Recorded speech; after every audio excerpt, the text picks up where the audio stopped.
YouTube, this is Johnny. In this video I'm going to quickly show you how to USB boot your Lenovo ThinkPad. In my case I have the Lenovo Edge laptop, so this could work on other ThinkPads. So I'm going to go ahead and click the power key to power on the laptop.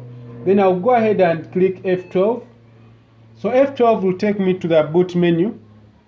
So when you reach the boot menu, we have the USB drive here when you click the down arrow key.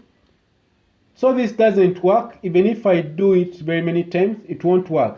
So what you're going to do, I want you to go ahead and click Ctrl Alt Delete to restart your PC. You could also switch it off. Then you click F1. So let me first switch it off completely. I'm going to power it on again. So you have to make sure you're very fast. F1. So when you hear that beep, it will take you to the BIOS setup. So in the BIOS setup, we have the configuration and we have the menu here that shows every detail about the PC. So I want you to go to configurations.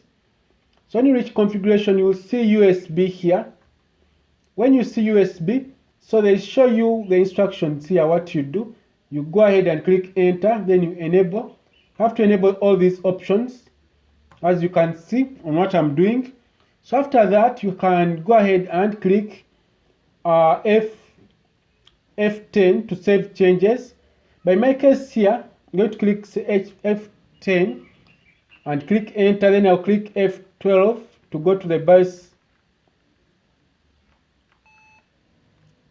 to go to the boot menu. When I reach the boot menu, I have my option here, the USB itself.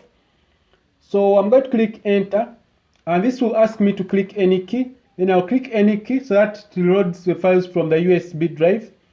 And this would work on other Lenovo ThinkPads as long as the BIOS is on F1 and the boot menu is on F2. This would work very well. So we wait for the computer to load files, and you'll see the progress bar. So when the progress bar loads, to bring our Windows files. So in my case, I have Windows 8.1 on my Lenovo ThinkPad. I'm going to put Windows 8.1, and this would work on Windows 10 laptops. So we have the USB having the Windows 8.1 files. It's a bootable USB drive. So thanks for watching. If this video is helpful, please subscribe to this channel. Click the bell icon in order to get notified whenever I upload this full video like this. Have a nice time. Goodbye.